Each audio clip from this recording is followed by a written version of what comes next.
Guys, welcome back to Jerk Block Talk. I'm Jason Fernandez, and today we're here at CrossFit Right. Today we're going to talk about cueing a little bit more, but today we're going to talk about specifically about the difference between general cueing versus specific cueing. So most of what you're going to see in coaches that are a little bit less experienced is a really gross overuse of general cueing. So if you can see, I've kind of set up an imaginary classroom, and I'll try to do this again when we have some actual athletes, but it's a little bit easier to kind of grasp just the concept if we just talk about this kind of fake classroom. So all the PVC pipes are going to be my athletes. So let's assume for this that we're going to be using the deadlift. So all of my athletes are going to be on their deadlift setup, and so let's say they're all at mid-shin and they're getting ready to go through their movement.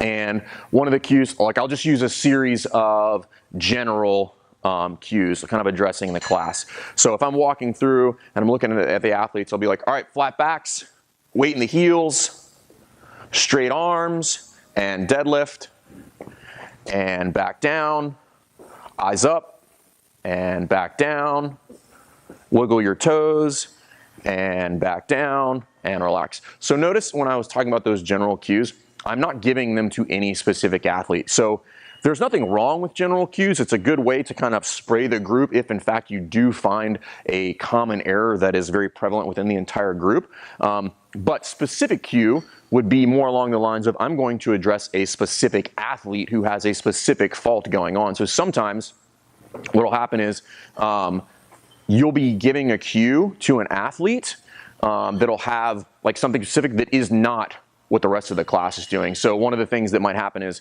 for an athlete who has, if I had an athlete who has a rounded back, but the rest of the class actually looks pretty good, I'm not going to give the whole class that cue. I want Johnny to know that he needs to fix that. So I'll give a little bit more specific here when I talk about this. And the way to do this is you just use names. Okay, it's really simple.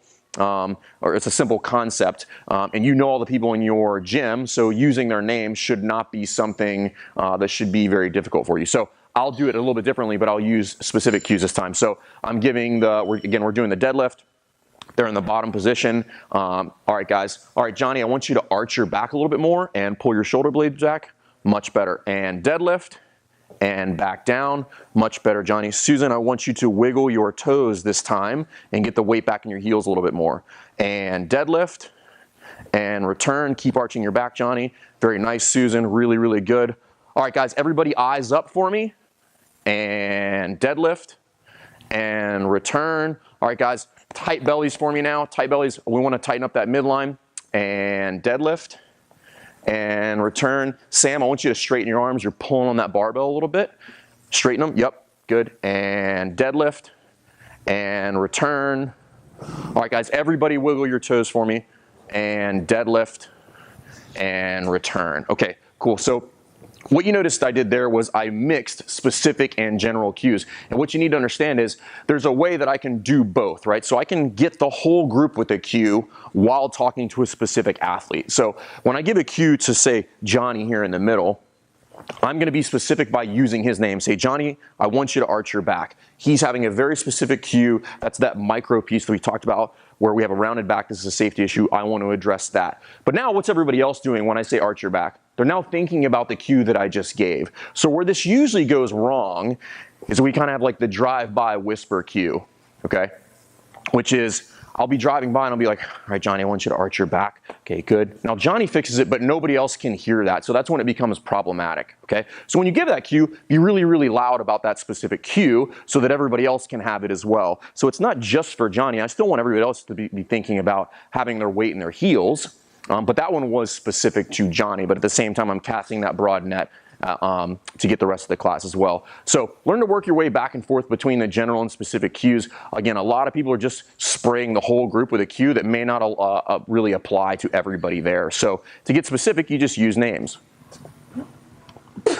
And we had a camera malfunction. So yeah, to get specific, just use names in that scenario. Okay. If you have any questions, MC's drunk, guys. She's on the camera. She's drunk.